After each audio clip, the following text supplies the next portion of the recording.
Edie, my camera is on. What do you want the world to know about you?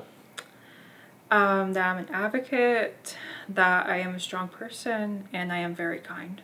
What are all of your diagnoses? I have bipolar 1 disorder, I have autism spectrum disorder, and I have obsessive compulsive disorder. What is it like to live with all three of those? It's a lot, but it gives me a unique perspective in life.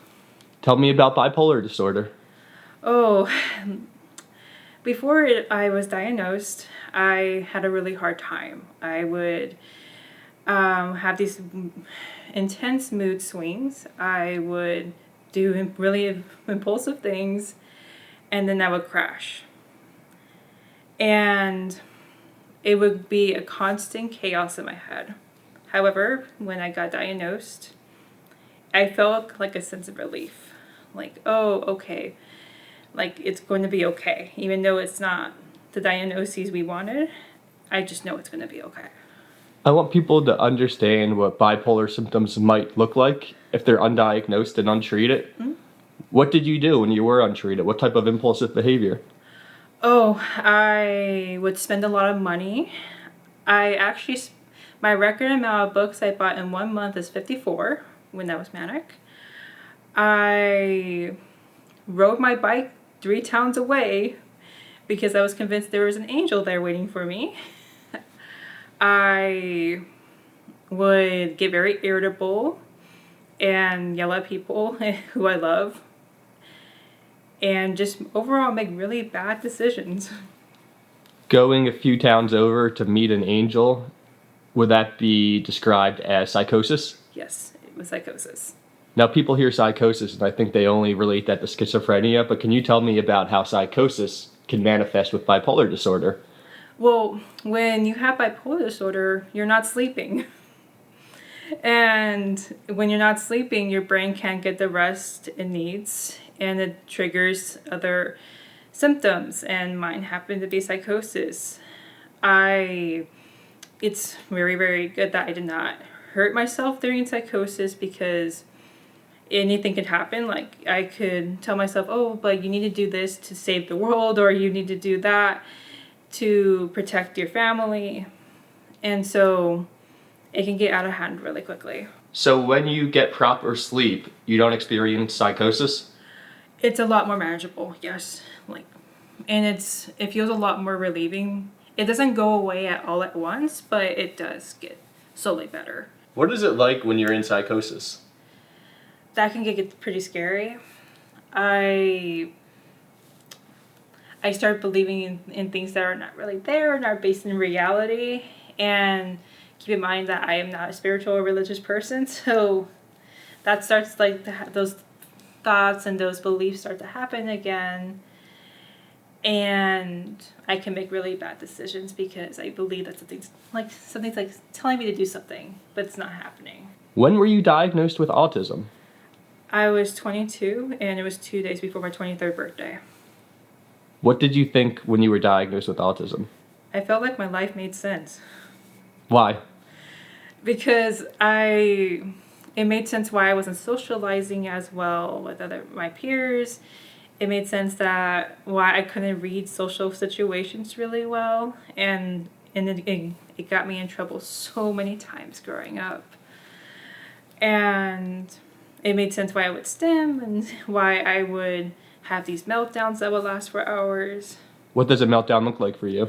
A lot of crying, a lot of and I don't like myself, I hate myself, why can't I do this right? And it would just go on for hours. What does stimming look like for you? Wringing my hands, like this, or like this.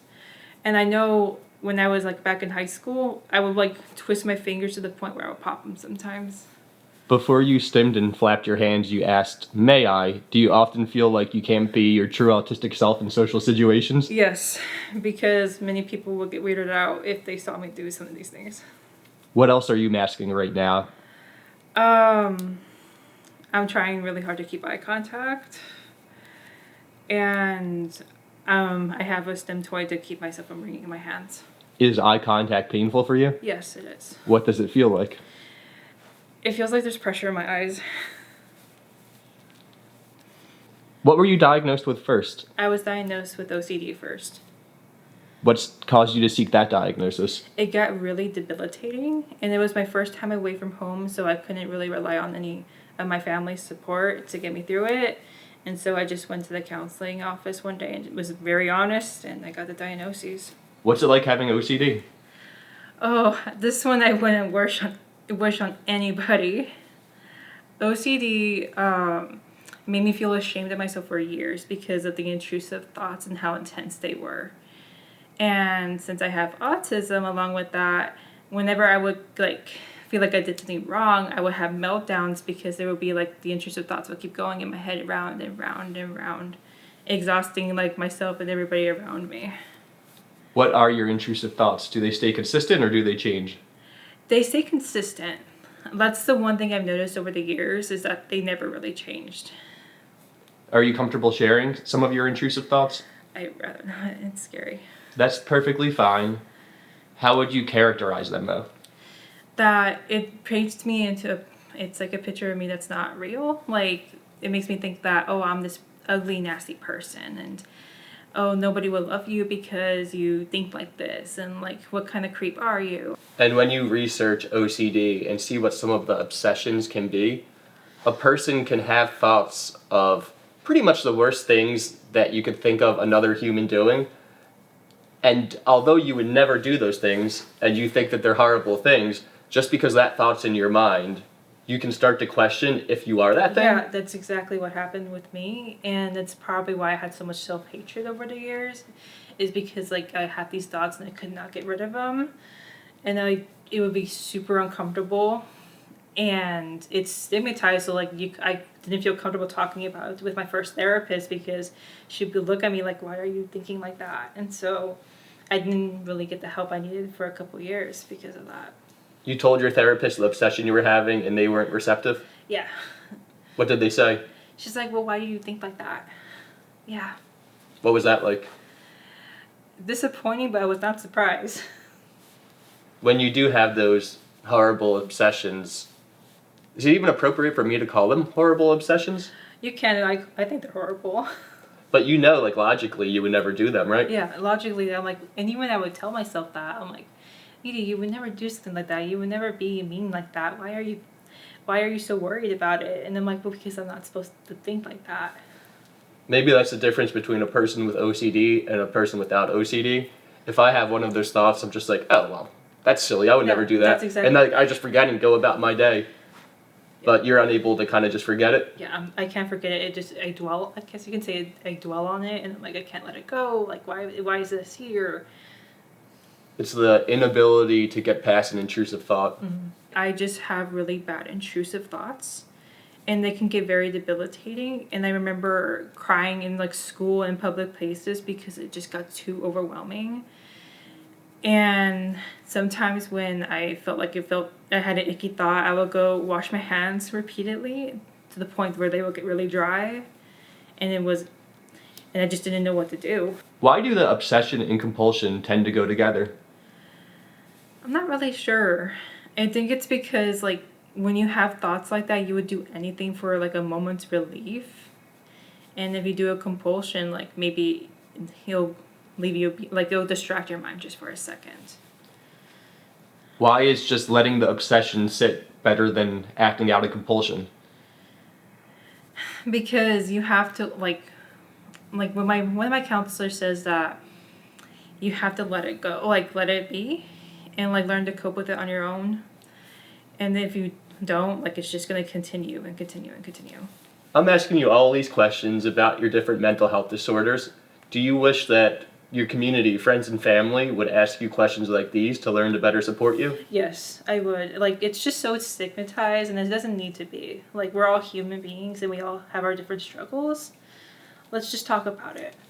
Do you think that asking friends and family questions like these is a way of showing love and support? Yes, it is. What is it like to be an autistic person with bipolar disorder? Oh, that's an interesting one. I actually like it because it keeps people with autism thrive on routine, And it keeps me on my meds. It keeps me going. Like, even if I don't want to get up in the morning, I'm like, well, it's 8:30. You have to get up. That's a rule, Edie. Like, get up. It's time to go. And so having that, I can see the silver lining. Like, yeah, it's hard because I don't understand some situations, or I get manic and I make a fool out of myself. But at the same time, it kind of works together. Like, yeah, I can take your meds, Edie, because you don't want to do that. Like, you get up, you do your homework. Why do autistic people stick to the routine? Do you fear something will happen if you don't? I just don't like getting off a routine. It feels weird if I get off of it. And if I do get off of it, like, it can trigger a meltdown. So I would just rather keep it there. How has understanding you're autistic changed your self-perception? I don't hate myself as often anymore. Like, I don't really put myself up to these ridiculous standards anymore. And it's been really healing for me. I always had these thoughts like, oh, this is what normal looks like. This is what it means to be a woman. And I didn't fit any of those. And I was like, well, you need to try harder. You're not trying hard enough. And when my psychiatrist asked me, like, are you on the spectrum by chance? I'm like, that kind of makes sense. Like, yeah, I think I probably am. What were the thoughts of what a woman should be that you thought you weren't living up to? Well, I see that, like, women wear these blouses in public and wear, like, high heels or wear skirts or dresses, and I don't like any of that because I don't like my skin touching, and so I'm like, oh, I wish I could do that, but I don't feel right in that. And a lot of women's wear is like blouses, skirts, and dresses, so I couldn't wear it. What was it like feeling like you weren't living up to the gender roles of society? It felt alienating because I wanted to fit in, like, I really, really wanted to. And I remember being called, like, a nonconformist at one point and being very offended at that. And I wanted to fit in, and I just could not. How has knowing you're bipolar changed your self-perception? That one really derailed me at first, but ever since getting the right help and understanding that it's not all me, that it's just a part of me, like, it's a part of me, but it does not mean it defines me, it helps a lot. What caused you to seek a diagnosis of bipolar disorder? I got one of my manic episodes got out of hand, and I had to seek professional help immediately. And they're like, okay, you have bipolar disorder. Does bipolar disorder put you in some dangerous situations? Yes, it does. Like, I would flirt with people I didn't know. I knew it weren't safe. I know in the earlier stages of my bipolar disorder, I stayed out with people I just met until like 4 a.m. So I would get really out of control really, really quickly. Why is it when a person is manic, they can make such rash decisions so quickly? It's because you're not really thinking. It's like your thoughts are racing at 100 miles per hour. And you have a grandiose self sometimes, like, oh, I know better than people. Like, I know people who have God complexes when they go through manic episodes. And so they kind of like, oh, I know better. Like, I should know better. But so that's why I know better. When you are manic, how often are you sleeping? I'm usually not. The longest I've gone without sleep is 4 days with a manic episode. And that's when the psychosis starts? Yes. Tell me about some of the psychosis episodes you've had. My psychosis episodes are typically spiritual. Like, that's why you'll see me with the tarot cards and the candles and all that stuff. And I believe that I'm, like, talking to people that are not there, and I'm going to, like, make really bad decisions because I think that somebody's telling me to do something, but that it's not happening. With the internet, you can find a community of people who believe anything. Mm-hmm. So when you're having those thoughts of spirituality, can you find an echo chamber who reinforces your thoughts? Yes, and I had to be really careful with that. And I didn't know I was doing some of it growing up, and because I wasn't educated on any of this.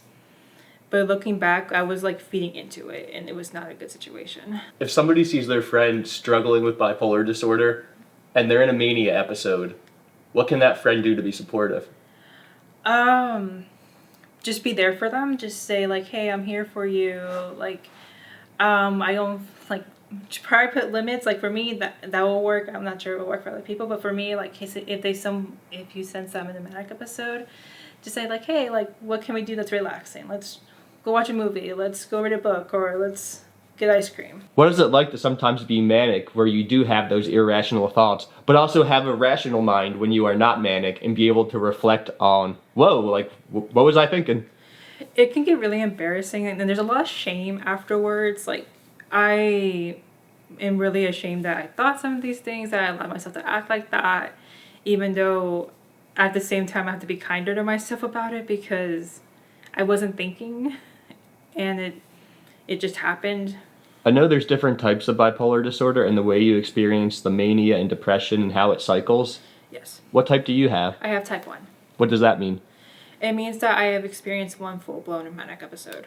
How long does a manic episode tend to last for you? Oh man, it could last like 7 days to like a month or two. How long does the crash last? That can last months. How would you describe the crashes with bipolar disorder? Oh, it's like jumping into a deep swimming pool, but not knowing how to swim out, or like to get out of it. And it takes a lot of work to get out of a depression cycle because it's hard to cope with it. Like you are thinking like, oh my God, like I embarrassed myself in front of all these people. Oh my God, like I can't believe I thought that. What if the psychosis is real? And like everything's just lying to me. So I had to really, really crawl myself out of it and just ignore everything just to get out of it. How do you tend to judge if a thought is irrational? If other people can perceive it, like around me, like saying like, hey, do you think this is happening? And if they say no, it's most likely not. If you could go back to your manic self and talk to yourself, what would you say? I would talk myself down because I would make really bad decisions. And I would be like, hey, like, how about we go talk to mom about this? How about we go talk to your therapist about this? How about we talk to the psychiatrist about this? When you're first diagnosed with OCD, and then bipolar disorder, and then autism, with the autism diagnosis, were you like, okay, I have all my answers now? Or do you still feel like there's something hanging in the balance? No, I think I have all my answers. What is it like to have all your answers? Relieving. Like, I feel a big sense of relief. What advice do you have for somebody who feels like they might have something going on, but they're afraid to seek a diagnosis? Don't be afraid to. You deserve to live a long, healthy life without any distress. So just go for it. I promise you they're not going to judge you. How does a diagnosis help? It helps because it makes you understand a part of yourself. When you are cycling from a mania episode to a depressive episode, is it something that happens instantly, like with the snap of a finger, or is it more gradual? It's more gradual. Like with me, I would go from like when I was rapid cycle before I was properly medicated, it would go from mania and then I'll kind of come down from it and then I'll go straight into depressive. And then like slowly out of depression and just we'll keep going and going. What is it like to go from that cycling to more of a baseline after medication? It feels strange. Like I remember when I was finally properly medicated, I was like, is this what it's like how it should have been all these years? Like I don't feel bad. I don't feel like I hate myself. And they're like, yeah, that's how you're supposed to feel. I'm like, okay, this is new. Can you clearly tell the difference in yourself between being medicated and unmedicated? Oh yeah, it's like night and day. I feel a lot better about myself. Like my self-esteem actually went up because I didn't feel like I was just crazy person anymore. I felt like, oh, is this what it's like to be, like to feel, I wouldn't say like neurotypical, but feel at ease, like I'm calm. When you are medicated, is there any part of you that misses feeling manic? In the beginning, yes, because how I saw me being manic was like, oh, I had all this self-esteem and I was going out with friends and I was so happy. What I kind of neglect to realize is that I kind of ruined my reputation at one point. I spent a lot of money that I could have used for something else And it got really destructive. Like, it nearly destroyed my life at one point. So, How did you destroy your reputation? well, I wasn't making really good decisions, and I ended up hurting some people, and it wasn't okay. Do people tend to hurt their own relationships when they're manic? Yes, because of that impulsive decisions. Like, oh, I'm sure it's okay. Like, I'm sure it's not going to affect me. So, let's go. What's it like after you come down from a manic episode and realize that a lot of your friends and family have been hurt? It's not fun because you know you did it to yourself because you didn't take your medication, and it's a long process to forgive yourself and to heal from that. Do you still have bonds that were damaged during a manic episode that you haven't repaired? Yes, there is. What does that feel like? Shameful. Like, I'm like, I can't believe I act like that towards somebody. Like, that's not me. That's not who I am. What is it like for you to socialize with somebody? It could be pretty difficult. What are you experiencing right now? I'm a little anxious, but it's normal. Is there anything a person can do to ease your anxiety when interacting with you? Just treat me like how you treat anybody else. Like, don't get worried, don't panic. Just be like, oh, okay, that's just how she is, and eventually I put myself out of it. When you were diagnosed with autism and you reflected on your life, what was that like? A lot of things made sense. Like, I remember there was this video of me dancing at a recital when I was like 6, and I was just shaking my hands. And I'm like, huh, that makes sense. And me not knowing how to talk to people, because I would usually say something offensive, or I would be mean unintentionally, or I was being bullied, but I didn't know why I was being bullied because I didn't do anything. And so it was really the social isolation, and I've never understood why until that day. What type of mean thing would you say? I remember once somebody was trying to talk to a group of kids that didn't want to talk to him, and I said, like, hey, why don't you, they don't want to talk to you, just go talk to them. And he's like, and people would look at me like, that was kind of offensive. And I'm like, but I'm trying to be nice, to keep them away from that. You're just very blunt with your thoughts. Yeah. And real recently, my mom got her hair done, and she's like, oh, how does it look? I'm like, oh, don't worry about it. It just looks bad in the back.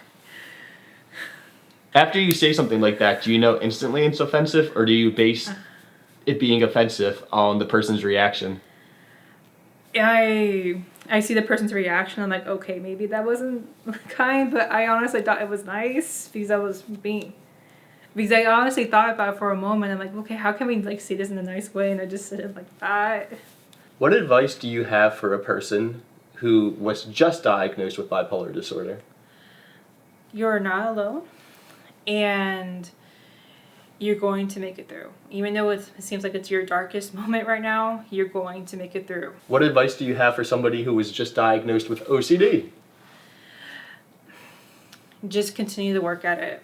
Just don't let those thoughts win. Those thoughts are not you.